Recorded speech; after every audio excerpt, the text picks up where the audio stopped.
Yes, week ahead. absolutely. We're also going to see some opportunities for rainfall again, another soaking rain on the way. I know a lot of our plants outside are going to appreciate that in the next couple of days. Traffic this morning, too, off to a quiet start, though. Yeah, we're speeding again on Interstate 80, off to a quick start with the average speed of 78 miles an hour. I often wonder how accurate that is, but judging on some of the cars that I see coming in on 80 in the morning, I'd say that's probably fairly darn accurate based on that alone. 33 warm degrees for us this morning so far, so we've gained nearly twice as much ground on temperatures compared to what we were yesterday morning. You remember a lot of us were in the teens, so this is a nice thing to see. Going to see more of a southerly component to these winds today, and that's all ahead of our next storm system coming in out of California and Arizona, already picking up steam and some moisture along with it. That'll bring our first rain showers here as early as this afternoon. But we'll keep the morning dry. You won't need the umbrella here. After the noon hour, though, that's when things will get a little bit wet. You can see clouds coming in, too, so a peak or two of sun through the 8 o'clock hour. Then by 9, 10 o'clock, just solid overcast and even more wind, too. Those will be out of the southeast around 15 to 25. Could even see those gusts up to 30 miles an hour by later this afternoon. So today's showers will be scattered in nature, not an all-day rain, and those will be found between 2 and 4 o'clock this afternoon into the early evening.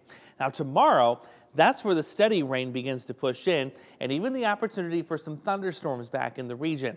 Unfortunately, for our neighbors to the south, tomorrow, another tornado outbreak likely, including some life-threatening storms stretching from Louisiana to Mississippi and Alabama. Exactly the same location where we saw the damaging and deadly storms last week. They're just not catching a break. Not atypical for this time of year, by the way. This is usually where the bulk of the severe weather is for March, and then it will begin a slight jog northward in the coming months.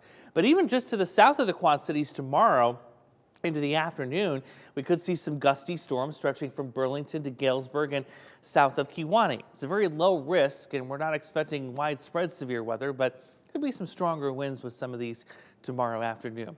The rest of us will just see plain old rain with embedded thunder as early as tomorrow morning.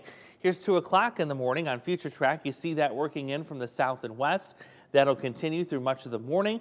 And then this is what I think the Storm Prediction Center is going to be watching in terms of the severe threat for tomorrow afternoon. This is noon, so it's a brief window at that line of storms. South and east of the Quad Cities could push in some gusty winds, but then that activity will calm down by late tomorrow night and could wrap this thing up with a couple of snow showers on Thursday. Not going to stick or accumulate. I'll show you where that potential is going to be.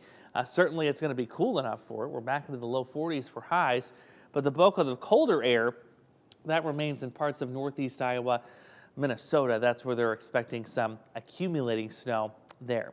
We'll dry the pattern out by Friday. Another little weak system coming in for Saturday. We'll kick our weekend off with some showers. Next week, looking a lot more spring-like. Temperatures back into the 50s to wrap up the weekend, and then upper 50s expected for Monday, Tuesday of next week. Here's how much rain we're expecting, by the way, with this next system. A good soaking of 3/4 of an inch to perhaps as much as an inch before it's all said and done by the time we wrap that system up on Thursday.